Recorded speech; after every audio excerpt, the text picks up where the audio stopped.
Hello everyone students, हमने अभी पिछले वीडियो में पढ़ा that is what is uniform circular motion.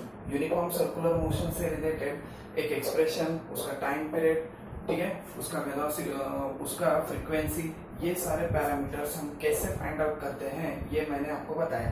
ठीक है, अब हम अगला टाइप पढ़ते हैं मोशन का, that is non uniform circular motion. In uniform circular motion we studied that magnitude of velocity is always remains constant. So students, अगर uniform में कांस्टेंट है तो नॉन यूनिफॉर्म में क्या होगा? It is not constant, it is variable. So in non-uniform circular motion, the magnitude is variable. Now how magnitude is variable? Suppose for example, here I consider this is my starting point A. Okay, so at starting point A, the tangential velocity, I consider this tangential velocity is 30 meter per second. But from A, when the particle reaches at B, let the tangential velocity is 50 meter per second. When the particle is reaching at C, let the tangential velocity is 60 meter per second. And when my particle is reaching at this position D, let the tangential velocity is nothing but it is 70 meter per second. That means what you observed here, the magnitude of velocity goes on changing continuously. अगर यहाँ पे magnitude of velocity continuously change हो रहा है तो क्या होगा?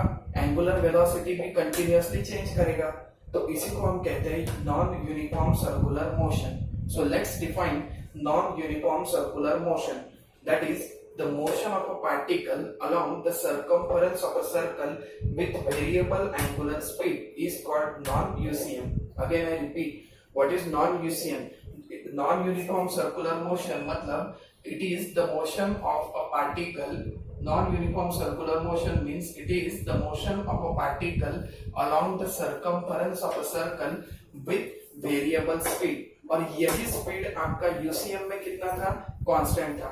UCM में आपका v और ओमेगा दोनों भी कांस्टेंट, बट नॉन यूसीएम में v और ओमेगा दोनों भी कैसे हैं? वेरिएबल। ओके, देखिए, so during non UCM magnitude of tangential velocity is changing. जो मैंने आपको बताया, देखो टेंजेंशियल वेलोसिटी यहाँ पे 30, 50, 60, 70, बट ये वेलोसिटी, ये टेंजेंशियल वेलोसिटी आपका कैसे था यूसीएम में? यूसीएम में टेंजेंशियल वेलोसिटी आपका कांस्टेंट था। Hence the corresponding angular velocity omega also changes at every instant. इसका मतलब if your v changes then omega also changes. If v changes then omega also changes. अब मेरा v change हो रहा है, मेरा ओमेगा चेंज हो रहा है। वेलोसिटी किसकी वजह से चेंज होता है? Velocity is going to, velocity किसकी वजह से चेंज होता है? Velocity changes due to acceleration. तो ये जो वेलोसिटी है मेरा, ये एक्सेलरेशन की वजह से चेंज करेगा। तो एंगुलर वेलोसिटी किसकी वजह से चेंज होगा? Angular velocity changes due to alpha. So this angular velocity changing due to alpha. So alpha is equal to what? It is d omega by dt. So again I repeat, what is non-uniform circular motion? In non-uniform circular motion, the particle is moving along the circumference of a circle. आपका जो particle है ये कैसे movement करेगा? It is moving along the circumference of a circle with variable angular speed.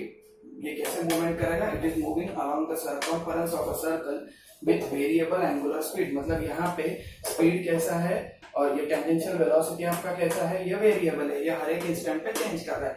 अगर angular velocity, ये velocity change होगा तो एक्सेलरेशन भी चेंज होगा। लेकिन ये दोनों पैरामीटर्स v एंड ओमेगा, ये यूसीएम में क्या थे? कांस्टेंट थे।